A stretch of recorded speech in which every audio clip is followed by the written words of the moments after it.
Let's go back to the hemoglobin and the hematocrit. If it's low, it tells you somebody's got anemia. What do you think of in a 30-year-old, a 45-year-old, and a 70-year-old if they're anemic? Sure, that's a good question, because a 30-year-old, usually if they're anemic, certainly if it's a woman, we would think it's blood loss, and it may be just excessive menstrual blood loss. That's the most common thing that would cause anemia there. So if that would be a person less than 49 or 50, hadn't gone through menopause. Sure. You have a low hemoglobin and hematocrit. How do you know if it's that cause? How do you know it's not an ulcer? How do you know it's not something else? Well, you don't, of course, initially, but there are clues there. The size of the red blood cell gives you an indication. If there's what's called hypochromia and microcytosis, the cells are small, that's an indication that there's not been enough iron compared to the amount of cells you're trying to make, and so the system pumps out small cells.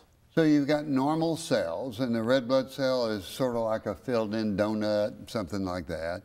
And if they're anemic, it becomes very thin, the donut part does? It becomes thin and somewhat small. And somewhat smaller there. So that lets you know, then you have to measure a serum iron or something to find out.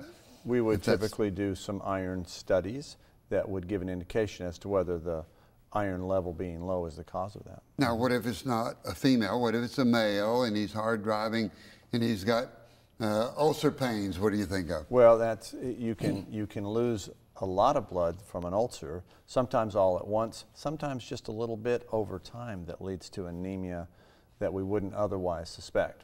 And your red blood cell count can give you a hint on that. Absolutely. 70-year-old, doesn't have any heartburn, acid indigestion, doesn't have stomach problems, but they're anemic. What do you think of with anemia as we get older? Yeah, well, you've got to consider the possibility that losing blood from the colon, from, say, a cancer or tumor there, but let's just say it's not in the gut somewhere.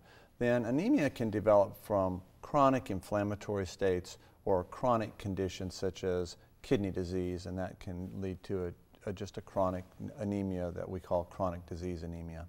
So if somebody had chronic rheumatoid arthritis, would that give you anemia? Absolutely could, because that's very much an inflammatory state. And if somebody had inflammatory GI disease, ulcerative colitis, Crohn's disease, that could give you anemia? Same thing. So it really helps you out a lot.